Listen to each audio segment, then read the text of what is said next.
አሁን ከኢራን የተሰማ መረጃ አለ። ኢራን ሙሉ ለሙሉ የአየር ክልሏን ዝግ ማድረጓን የተነገረው በርካታ የውጭ ሚዲያዎች የሚዘግቡት ነው የሚገኘው የአየር ክልሏ ዝግ መሆኑን ማለት ነው። በተያያዘ ዜና ግን ሳውዲ አረቢያ የአየር ክልልን ለኢራን ጥቃት አልፈቅድም ስትል ይፋ አድርጋለች። አሜሪካ ጥቃት ከፍታለሁ በአየር ማለቷን ተከትሎ ሳውዲ አረቢያ ይሄ በእኔ አየር ክልል ውስጥ የሚሆን ነገር አይደለም ስትል ተቃውሟን ገልጻለች። በተያያዘ ዜና ግን በእስራኤል በኩል ከፍተኛ የሆነ ዝግጅት እንዳለ የተነገረ ነው የሚገኘው። የተለያዩ የአየር መቃወሚያዎች እየተተከሉ ነው የሚገኙት ማለት ነው በበርካታ በእስራኤል ድንበር አካባቢዎች ላይ ማለት ነው። እንደዚሁም ዶናልድ ትራምፕም ከፍተኛ የሆነ ዝግጅት አድርገው ውሳኔ ብቻ መቅረቱ ነው የተነገረው። እንዲህ ፔንታጎን ሙሉ ለሙሉ ስትራቴጂውን ነድፏል ማለት ነው።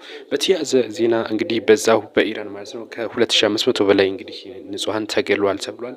እንደዚሁም ደግሞ ስታርሊንክ የተባለው የኤለን መስክ ኩባንያ ኢንተርኔትን ለማቅረብ ከፍተኛ ሁኔታ እንግዲህ የተንቀሳቀሰ ነው የሚገኘው በኢራን ሙሉ ለሙሉ ኢንተርኔት ስለተዘጋ ስታርሊንክ እንግዲህ ከሳተላይቶች ኔት ኢንተርኔት እንዲደርሳቸው እየሰራሁ ነው ሲል ኤለን መስክም አያይዞ ገልጿል። እንግዲህ በኢራን ያለው ሁኔታ እጅግ በርካታ ውስብስብ ነገሮችን ያስከተለ ነው የሚገኘው።